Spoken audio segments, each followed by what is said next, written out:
নমস্কার জিল sports and নিউজে আপনাদের স্বাগত। আজকের এই স্পেশাল হেলথ ওয়েলথ স্পেশাল প্রোগ্রামে আমি আপনাদের সাথে ডক্টর বিনায়ক দেব।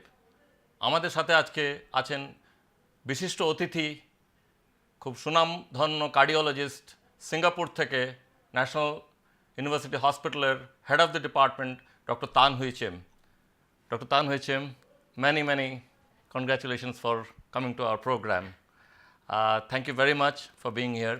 আজকে আমরা আলোচনা করব হৃদরোগ different issues in Singapore, SAARC countries, India and in the global perspective. So, Dr. Huay Cheem, if we can start off with the pattern of disease, heart disease we have, say in India, as we know we have the rheumatic problems on a higher scale. What about in a developed country like Singapore? I think there's quite a bit of difference in terms of disease pattern between the developing countries and developed country like Singapore. I think in India we are dealing more with problems of communicable diseases such as infection and of course heart disease being a epidemic situations as well. Whereas in Singapore and in most of the developed countries, it would appear that cancer as well as heart disease are the predominant causes of mortality, more so than communicable disease. So what kind of disease patterns do we see in Singapore in terms of the heart disease? Is it more of the heart attack problems which we deal with? Actually, heart disease has been generally been brought under control in Singapore. If we look at the disease trend from the 1990s to right now, actually there's a steady reduction of heart disease mortality.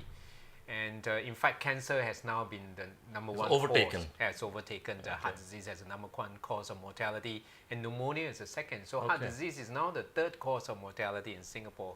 And I think there are two reasons why there's a reduction in mortality.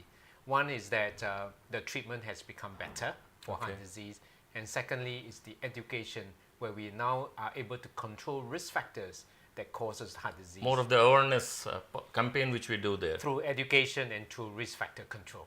Okay. So when I was with you maybe in the 2000s and today 16 years later, do you think the pattern of the presentations of the heart attacks are a little different? I mean, are you getting the heart attacks more early than what we used to do maybe 20 years ago?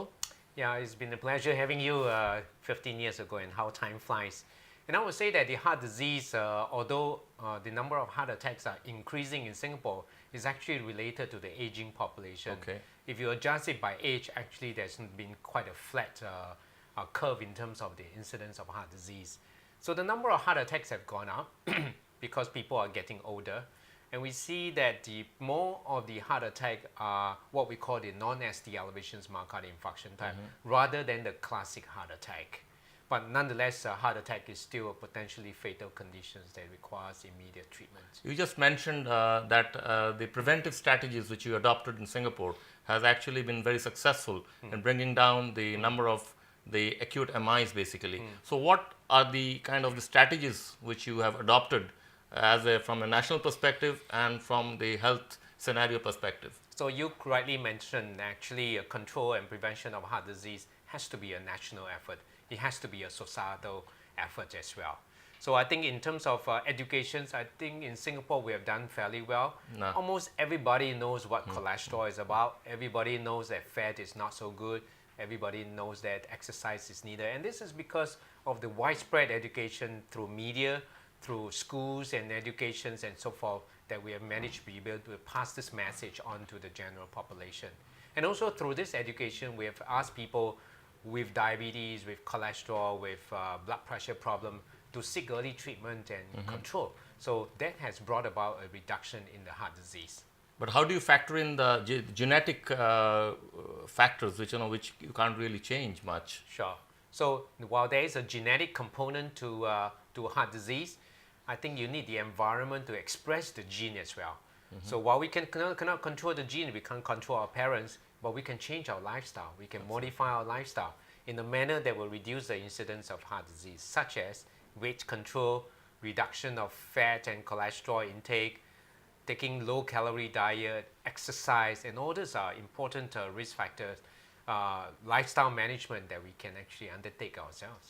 So actually, how do you kind of control the younger generations, who are absolutely on the smartphones all the time, going to the fast food joints and leading a kind of fast life. This is actually our main problem in our kind of countries, in our scenario, actually, where we actually have sent the message to the middle-aged population maybe, but the younger population, I think they are leading a lifestyle which is in a fast track. And we are actually getting a lot of MIs or myocardial infarction, heart attacks at a much younger age than what we used to get before. So how do you do that in Singapore? Yeah, so in Singapore, it is true that there are young people who get heart attack. 15% of heart attack patients are under the age of 45, and there are two main important risk factors. One of them is smoking, and the other one is a family history of heart disease.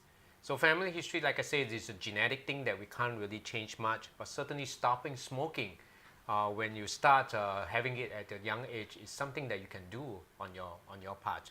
So I think advising on healthy lifestyle for the young people in the form of smoking cessations, in the form of physical activities, in terms of weight control and diet habit as well. We really have to move away from this Western fast food diet fad to at least a traditional Chinese or Indian diet that we think is quite healthy. Yeah, because our Indian food, which we normally have at home, it's actually heart friendly. I mean, when the people actually move on to these fast food joints and all, that's where we get worried. Correct. The other thing, Dr. Huay Cheem, is about the obesity, the weight problem. I mean, in developed countries, we hear that obesity and the weight problem is actually one of the more major issues compared to, say, cessation of smoking, because that thing I think we have controlled better with your strict regulations and everything. But what about the weight control? So weight control is a big issue here. In Singapore, at least 25% of people are overweight, and obesity probably accounts for nearly about 10% of the populations. And we know that obesity is really a problem brought about by calorie imbalance here. You have an excess intake of calorie over what you expend in terms of calories.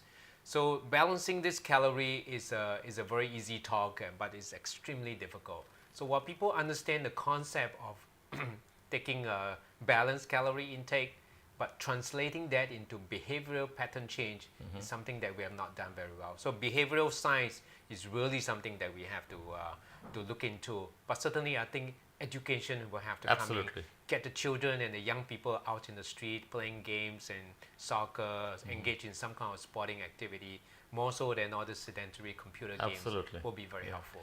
We just opened all the phone lines and it's on the screen. So if you have any questions for Dr. Tan Huay Cheem, please feel free to call us and we'll try our best to answer your questions. So what kind of programs do you actually engage the children in the school? Because I think that's where you can always start.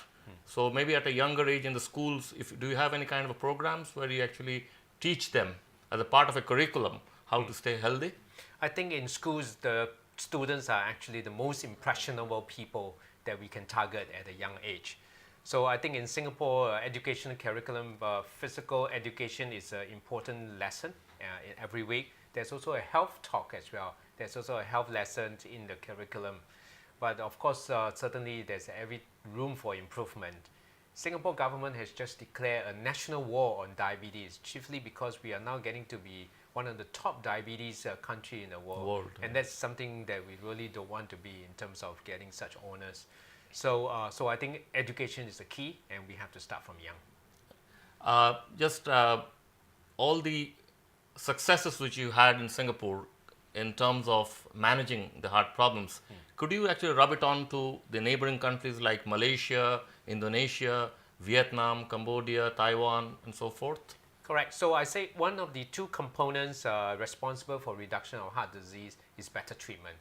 And what we have done here is that we are sharing our expertise with our neighboring countries in terms of how to deliver a more efficient and effective care to people with heart attack.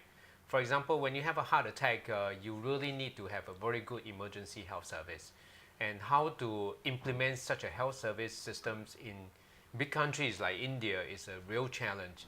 But I do know that there are many states that have now undertaken this effort in terms of developing a whole system network here where people with heart attack can be rapidly transferred to a hospital. So we share our experience in terms of developing the healthcare system. We also developed, help to train up the expertise in the various neighboring countries, so through our training programs as well. We've opened the phone line, so we have a phone call. Can you identify yourself and where you are calling from? হ্যাঁ বলুন। Hello hello আমি বাংলায় বলতে পারবো? হ্যাঁ বাংলায় বলুন। হ্যাঁ আচ্ছা, আমি বেহালা পর্ণশ্রী থেকে কল্যাণ চক্রবর্তী বলছিলাম।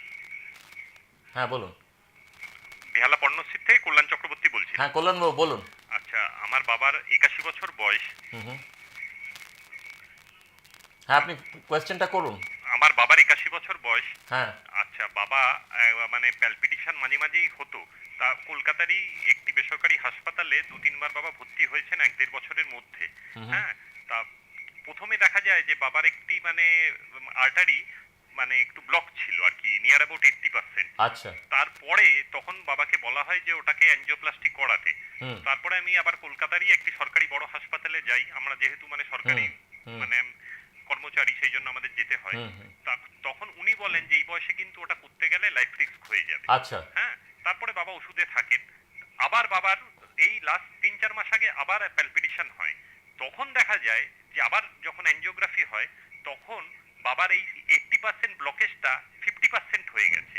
আচ্ছা তখন ডাক্তারবাবু বললেন যে এটা বাবা মানে খুব রেস্ট্রিকশনে ছিলেন এবং বোধহয় এক্সারসাইজের জন্যই হয়েছে। তা আমার এটাই ওনার কাছে প্রশ্ন, তা এটা কি মানে মানে ন্যাচারালি মানে রেস্ট্রিকশনে থাকলে কি সম্ভব? আচ্ছা আপনি শুনতে থাকুন, আমরা উত্তর দিচ্ছি। হ্যাঁ, What he asked is actually about his father. He was 81-year-old and had a single vessel disease to the tune of about 80% in the LAD, and he was advised angioplasty in one of the places, and one other centers, because of his advanced stage and comorbidities, asked him to go on medical management. And a year later, when they did the angiography, the lesion actually regressed to about 60%. So what he wants to know, that is it possible with medical management for regression of lesions, and whether angioplasty at such an advanced stage with comorbidities, is it advisable? I think first of all, coronary angioplasty and stenting is really done for people with significant blockage that are causing symptoms of chest pain, or that or there's a significant evidence of lack of blood supply to the heart muscle. Now, it also does not mean that all blockage in the heart artery requires to be stented. It depends on where is the location of the block. It depends on how severely blocked it is, and it depends on how many arteries are blocked as well. Now, from the story that I heard of an elderly gentleman here with relatively little symptoms and could be treated with medicine alone, medical therapy is actually a very effective way of treating people with blockage. So I also agree that not every patient needs to be stented as well. Now, whether the medical therapy can actually cause regression of the blockage is a very controversial one. I don't think there is a significant regression. I think maybe it's more like a different visual estimate of the degree of narrowing.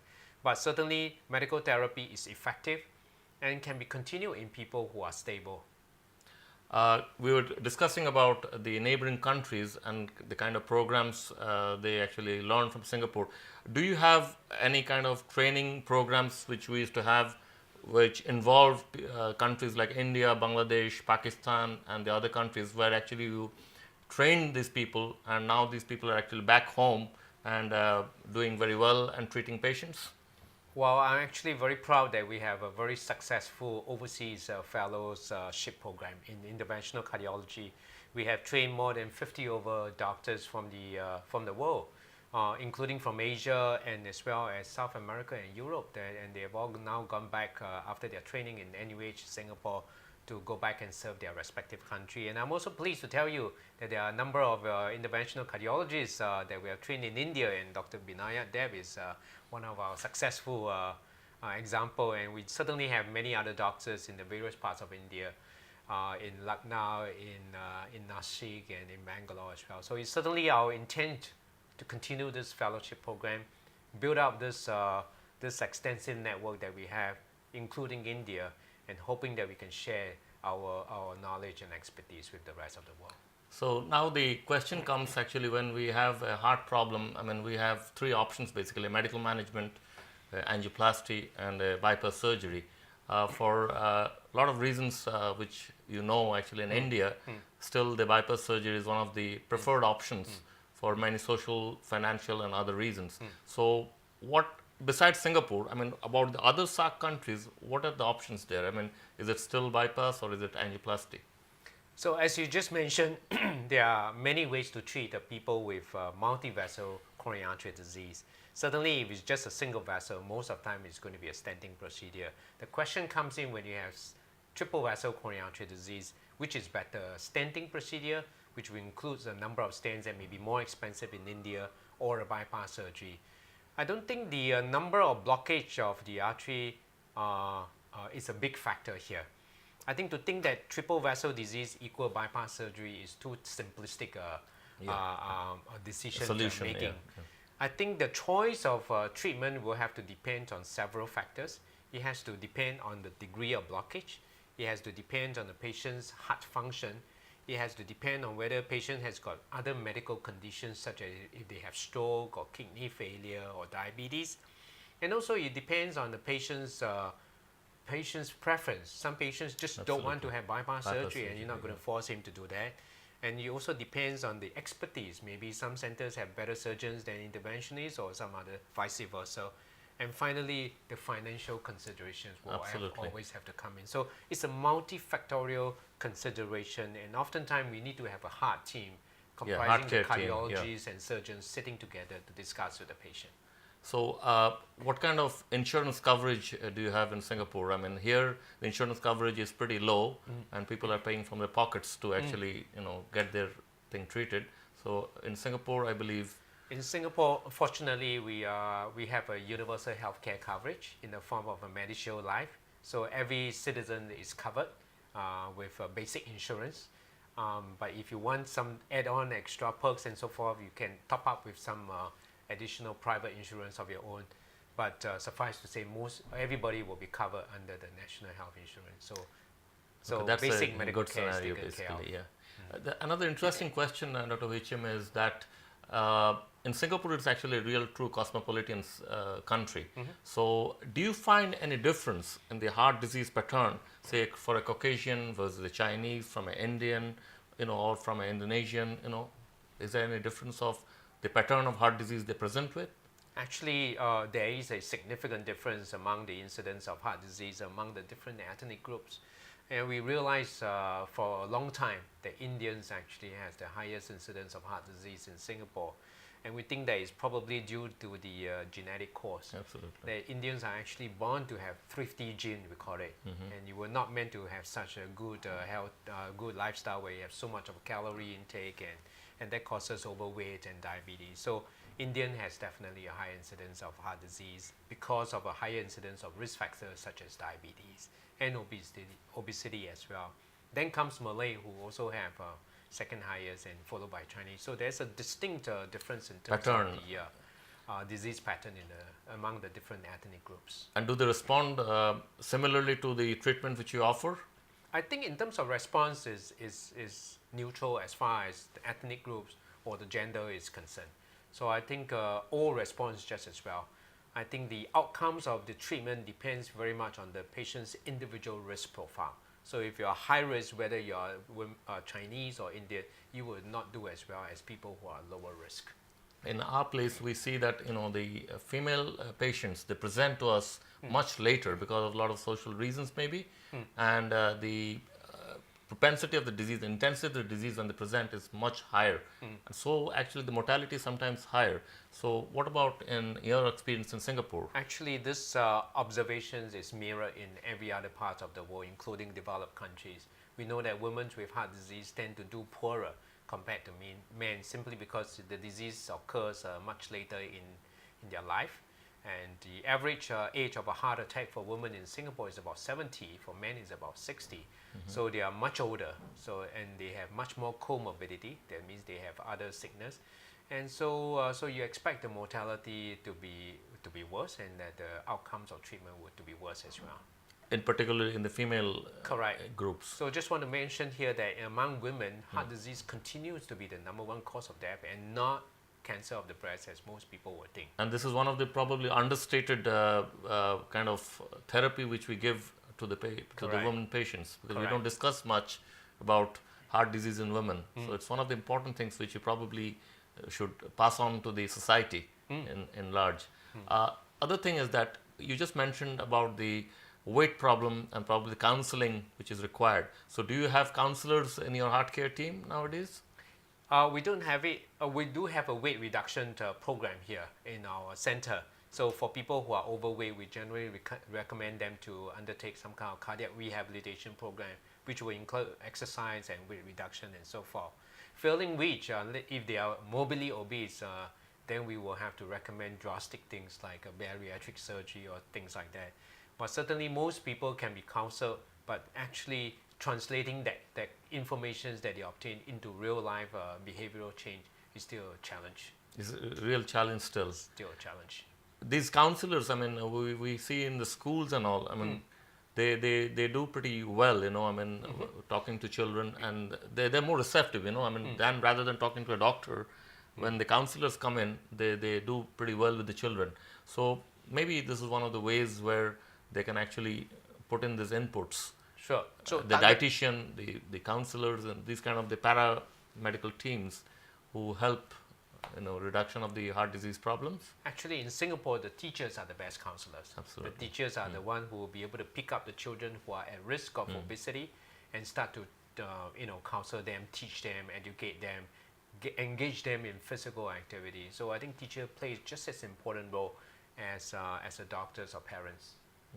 আমরা একটা phone call নিচ্ছি, বলুন কোথা থেকে বলছেন এবং কে বলছেন? Speaking from Salt Lake, হ্যাঁ বলুন। I was wondering whether Mr. Dr. Tan can say that the blockages are very, healable. I mean to say that if I have an operation, can it be healable forever? Yeah, I can understand your question. I'll just pass it on. But he's saying that whether if he has a blockage and he undergoes the operation, is it going to go forever? Is it A bypass operation? Bypass or angioplasty, clearing a blockage, is it a permanent solution or not? Unfortunately, it is not, sir. So when we talk about stenting and bypass surgery, we are talking about treatment of years of bad lifestyle that has taken place. So what we are doing here is actually a palliative procedure. So like for example, when you go for bypass surgery, the artery is blocked, I just create a new path. But I cannot assure you that there will be no further blockage of this new graft nor new blockage in any part of your arteries which are not blocked right now. So the only real cure, sir, for your coronary artery disease is actually your lifestyle. So only lifestyle change and risk factor control can constitute a long-term cure for coronary artery disease. Yeah, I mean, this is one of the myths, I think, which people have, that, you know, after a procedure which clears either with stenting or the bypass, that they're free to actually live a lifestyle they wish to. Right. So that's one of the myths which a lot of patients and a lot of people have. Sure. And unfortunately, it's not. Yeah, so I would consider bypass surgery as the end of the beginning. Yeah. So there are actually a lot more to be done down the road. Okay, so do you think that the telecardiology, which is one of the coming up subjects actually in a country like ours, where we connect the rural population with the tertiary care hospitals, would you be interested, or this is a question I'm asking in open forum, at the Singapore level, to actually do a telecardiology link up with countries like India, Bangladesh, Pakistan, where we require, you know, some kind of help? I think Singapore is always willing to share our experience in healthcare with our neighboring countries and friends and partners as well. And you have actually touched on one of the most important change in medicine, which is telemedicine.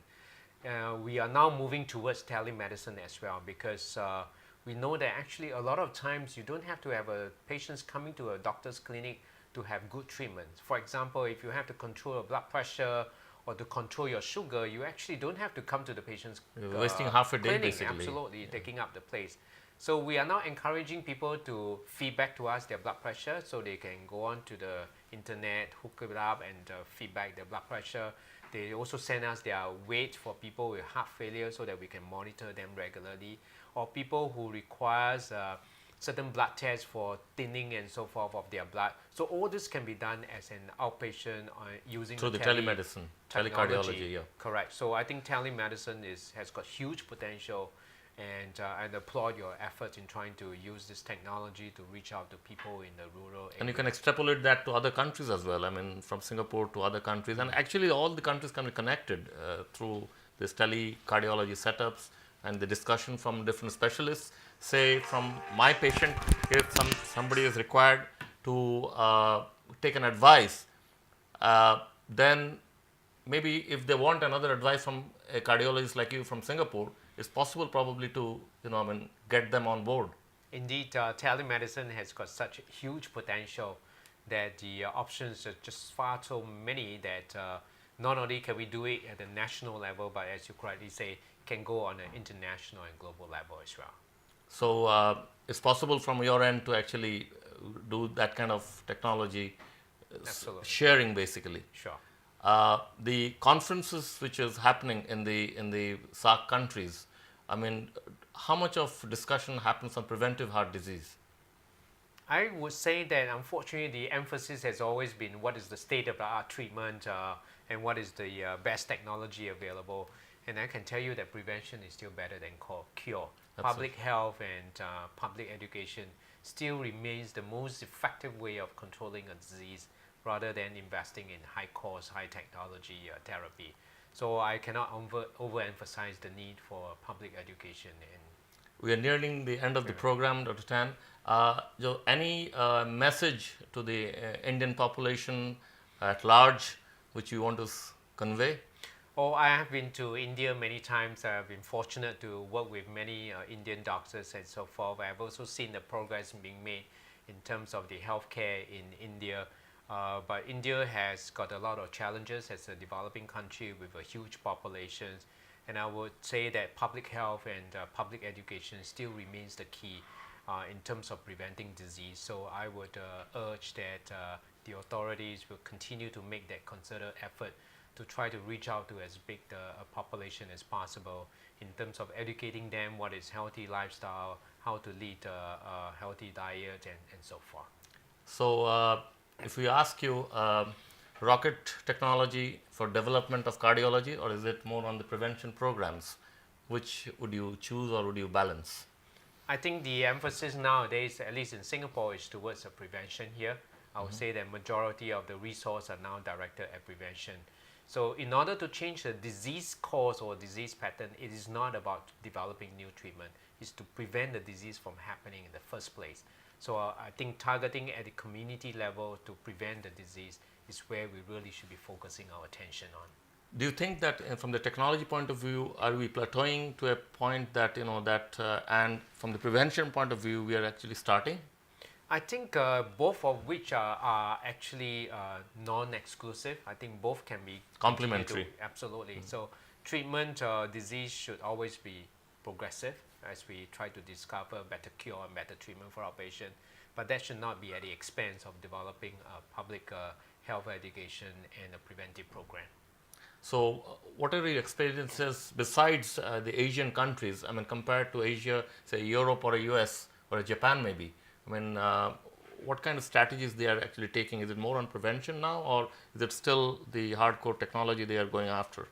I think both are going towards both areas. So I think most of the developed countries realize that prevention is just as important as development of a new treatment.